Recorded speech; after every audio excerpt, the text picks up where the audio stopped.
शादी के बाद अगर मियाँ बीवी मुसलसल 1 साल तक मिलाप करते रहें और इसके बावजूद भी औलाद की उम्मीद ना पैदा हो तो इसको मेडिकल ज़ुबान में सब फर्टिलिटी कहते हैं। अब ये जो टर्म यूज़ होती है सब फर्टिलिटी है, इनफर्टिलिटी यूज़ नहीं होती। इनफर्टिलिटी एक पुरानी टर्म है, अब किसी को भी इनफर्टिलिटी नहीं कहा जाता और इसको बांझपन भी नहीं कहा जाता। तो क्योंकि इनफर्टिलिटी और बांझपन ये एक टैबू हैं, एक बुरे अल्फाज हैं जिस बंदे के लिए इस्तेमाल होते हैं वो साइकोलॉजिकली काफ़ी डिप्रेस फील करता है इन अल्फाज के इस्तेमाल से। तो जो टर्म यूज़ की गई है वो यूँ है सब फर्टिलिटी, यानी कि फर्टिलिटी में थोड़ी सी कमी आ गई है।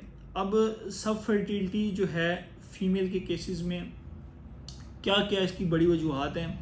अच्छा, इसमें याद रखें ये 1 साल का जो टाइम है उन केसेस में है जब चीज़ें नॉर्मल हैं, यानी कि फीमेल्स के अंदर थायराइड का इशू नहीं है, शुगर का इशू नहीं है, बहुत ज़्यादा ओवर वेट नहीं है और कोई मेटाबॉलिक डीरेंजमेंट्स या एंडोमेट्रियोसिस वगैरह नहीं है। अगर इस तरह के मामलात हैं तो फिर फीमेल्स में अगर ये प्रॉब्लम्स हैं तो 6 मंथ्स, यानी कि 6 मंथ्स के बाद इसको सब फर्टिलिटी लेबल कर दिया जाएगा। अगर यानी कि 6 महीने तक औलाद की उम्मीद नहीं पैदा हुई तो इसको सब फर्टिलिटी कहा जाएगा। इसमें फ़ीमेल साइड पे जो बड़ी वजूहत हैं वो नंबर 1 ये है कि ओवुलेशन के डिसऑर्डर्स हैं, यानी कि या तो अंडा बन ही नहीं रहा या फिर अंडा रिलीज़ नहीं हो रहा। फीमेल्स में आपको पता है हर साइकिल में एक एग रिलीज़ होता है, मेल्स में मिलियंस ऑफ स्पर्म रिलीज़ होते हैं हर इजैकुलेट के साथ, लेकिन फीमेल्स में पूरे एक साइकिल में एक ही एग रिलीज़ होता है और वो एक ही एग चाहिए होता है फर्टिलाइजेशन के लिए, बच्चा बनने के लिए, एम्ब्रियो बनने के लिए, और एक ही स्पर्म चाहिए होता है। लेकिन मेल्स में तो लाखों करोड़ों स्पर्म होते हैं, लेकिन फीमेल्स में एग की तादाद लिमिटेड है और हर साइकिल के अंदर एक एग रिलीज़ होता है। अगर एग रिलीज़ ना हो पाए तो फर्टिलाइजेशन नहीं हो पाती।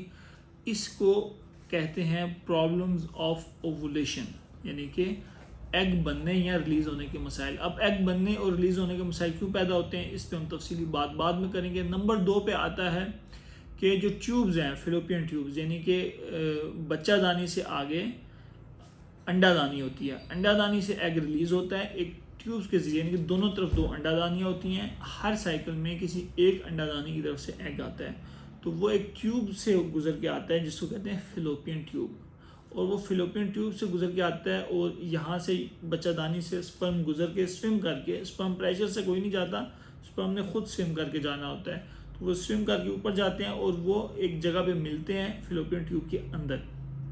तो अगर फिलोपियन ट्यूब ब्लॉक हैं तो यहाँ से जो अंडादानी की तरफ से एग आ रहा है और यहाँ से जो यूट्रस यानी कि स्पर्म आ रहा है यूट्रस में से तैर के आ रहा है ऊपर की तरफ, वो आपस में मिल नहीं पाएंगे तो फर्टिलाइजेशन नहीं हो पाएगी। तो फिलोपियन ट्यूब्स ब्लॉकेज दूसरा सबसे बड़ा मसला है। तीसरा मसला एंडोमेट्रियोसिस है और चौथा जो मेन मसला है वो है मेल फैक्टर इनफर्टिलिटी, यानी कि मेल्स के अंदर ओलिगोस्पर्मिया, एस्थेनोस्पर्मिया। ओलिगोस्पर्मिया होता है स्पर्म की तादाद कम होती है, एस्थेनोस्पर्म होता है मोटिलिटी कम होती है, और एजोस्पर्म यानी कि स्पर्म बिल्कुल ही नहीं मौजूद।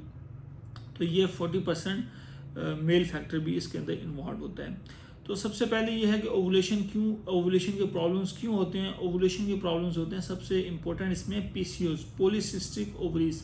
अब पॉलीसिस्टिक ओवरीज क्यों होती हैं, इसकी बहुत ज़्यादा ताल्लुक हमारी लाइफस्टाइल के साथ है, ख़ासतौर पे फीमेल्स में लाइफस्टाइल, यानी कि जंक फूड यूज़ करना। हर दूसरी तीसरी फीमेल अपनी कॉलेज या स्कूल में, यूनिवर्सिटी में जाने वाली हैं, इन्होंने लेज़, कोला, पेप्सी और इस तरह की जंक फूड इस्तेमाल करते हैं। या फिर सीडेंटरी लाइफस्टाइल है, एक्सरसाइज ना करना, वर्जिश ना करना, पिज़्ज़ा बर्गर समोसे ज़्यादा खा लेना और सोते रहना। मोटापा, ओबेसिटी इसकी बहुत ज़्यादा वजह है। इरेगुलर डाइट इसकी बहुत ज़्यादा बड़ी वजह है।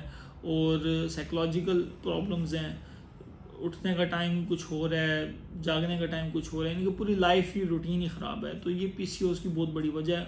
वेट इसमें बड़ा इंपॉर्टेंट रोल प्ले करता है। और दूसरी ओवुलेशन की जो मसला है उसके अंदर थायराइड के प्रॉब्लम्स हैं, कि जिन लोगों को थायराइड के प्रॉब्लम्स होते हैं, ख़ास तौर पे जिनको हाइपोथायराइडिज्म होता है, जिनको थायराइड की वैल्यू कम होती है, तो उनके अंदर ये प्रॉब्लम्स आते हैं। और तीसरी इसमें वजह हार्मोनल इश्यूज़ हैं, और ये हार्मोनल इश्यूज़ पीसीओज में भी आएंगे, और इसके अलावा दीगर हार्मोनल इश्यूज़ भी हो सकते हैं, जैसे प्रोलैक्टिन अगर बहुत ज़्यादा है। प्रोलैक्टिन एक हार्मोन है जो हमारे पिट्यूटरी ग्लैंड से प्रोड्यूस होता है। अगर प्रोलैक्टिन की वैल्यू बहुत ज़्यादा है तो ये भी ओवुलेशन के अंदर प्रॉब्लम क्रिएट करता है।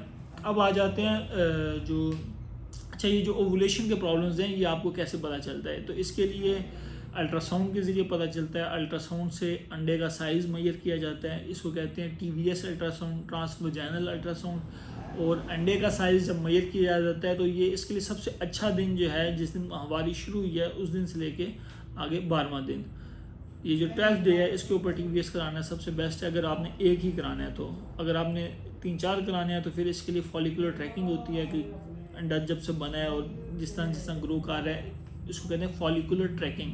देखिए अंडे का साइज़ एक माहवारी के दौरान और उसके बाद जो है ना, माहवारी के बाद जो है ना, अंडे का साइज़ एक मेजर करने का अमल शुरू होता है कि अंडा कब बना है और ये किस स्पीड से ग्रो कर रहा है, तो इसको कहते हैं फॉलिकुलर ट्रैकिंग। तो लेकिन इतनी ज़्यादा पेशेंट्स में ज़रूरी नहीं होती फॉलिकुलर ट्रैकिंग। मेन जो ज़्यादा ज़रूरी है वो है 12वें दिन का TVS, और उसके अंदर अगर अल्ट्रासाउंड में अंडे की जो है साइज़ अच्छा आ रहा है तो इसका मतलब है ओवुलेशन की प्रॉब्लम्स नहीं है। अगर अंडे का साइज़ प्रॉपर नहीं बना तो ओवुलेशन के प्रॉब्लम्स हो सकते हैं। इसी तरह कई लोगों में एग प्रॉपर बनता नहीं है तो फिर वो रिलीज़ भी नहीं होता, तो ये ओवुलेशन के प्रॉब्लम्स हैं। तो इसको आप TVS से जज करते हैं। जबकि जो ट्यूब बंद होने का जो टेस्ट है वो एक डिफरेंट टेस्ट है, वो अल्ट्रासाउंड से नहीं पता चलता है। ट्यूब्स अल्ट्रासाउंड के अंदर ट्यूब्स की ब्लॉकेज नहीं पता चलती, उसके लिए एक डिफरेंट टेस्ट है, उसको कहते हैं HSG, हिस्टेरोसल्पिंगोग्राफी। ये एक एक्सरे वाला टेस्ट है जिसके अंदर बच्चादानी के ज़रिए एक दवाई डाली जाती है और वो दवाई नज़र आती है सफ़ेद रंग की एक्सरे के अंदर, तो वो जहाँ जहाँ से गुजर रही होती है वहाँ वहाँ सफ़ेद रंग आ जाता है। और अगर कहीं पे वो ब्लॉकेज होती है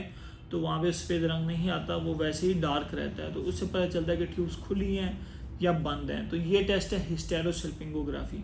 तो ट्यूब्स किस सूरत में बंद हो सकती हैं? ट्यूब्स इस सूरत में बंद हो सकती हैं, कोई इन्फेक्शन हो जाए, कोई पुरानी सर्जरी हो जाए, या TB की केस में ट्यूब्स बंद हो सकती हैं, या फिर पेल्विक इन्फ्लेमेटरी डिजीज़ है उसमें हाइड्रोसेल्पिंग्स हो सकती है। तो इस तरह के मसाइल हो सकते हैं। तीसरी चीज़ है एंडोमेट्रोसिस। एंडोमेट्रोसिस ये है कि जो यूट्रस का टिश्यू है, एंडोमेट्रियल लाइनिंग, वो यूट्रस के बाहर भी मुख्तलिफ जगहों पे ग्रो कर रहा होता है, वो बाकी जगहों पे प्रोलिफरेट कर रहा होता है। ये ज़रा डिफरेंट मुश्किल चीज़ है आम लोगों के लिए अंडरस्टैंड करना, इसलिए मैं इसकी तफसील में जा भी नहीं रहा।